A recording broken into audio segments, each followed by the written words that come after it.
Lesson 1, mga pa on social, kasi pasabot sa social distancing o pagbugas ng kamot.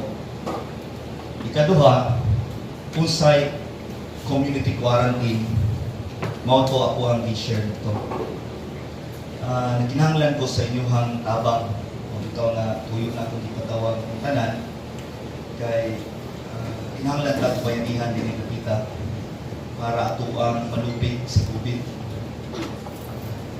Higling sa nato ang politika, dili panahon sa politika karon. Imbis ug aduna may kakulangan, dili man puko perpekto nga tao, wala man siguro gipanganak diri perpekto o kahimukso nga perpekto. Una kailangan mo nato andaman ko maminaw. Imbis maghisgot kung sa'y nabuhat, apila na lang po o hisgot kung sa'y pwede na itong buhaton, suggest it.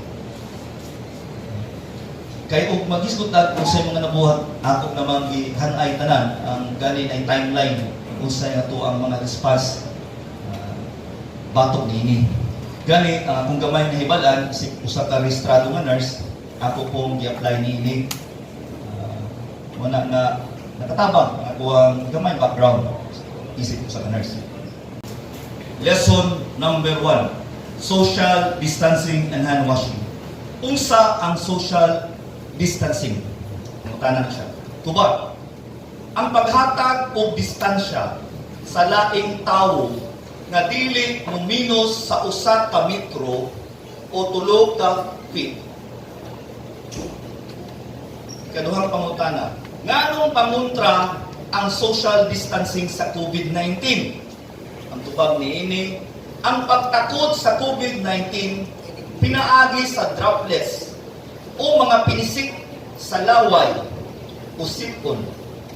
Mao nga anaak ra kini sa mga usa ka metro ang maabot. Dili mapasa ang kagaw sa hangin. Uspon ko, dili mapasa ang kagaw sa hangin.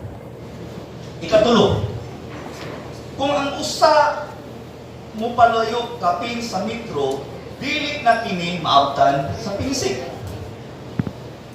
Ikatulong pangutana, nganong importante nga manghugas sa kamot?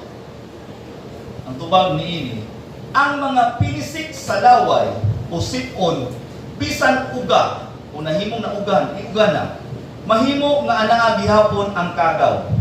Gani, kung kini mupisik ngadto sa panapton o unsa bang mga butang na napiska niini, ang kagaw pwedeng magdugay hangtod 9 ka adlaw. Mao man gani, kutob sa makahikap niadto unya iyahang nahikapan pud ang iyang naong o ang iyang ilong, posible ang kagaw mutakod na sa katong tao.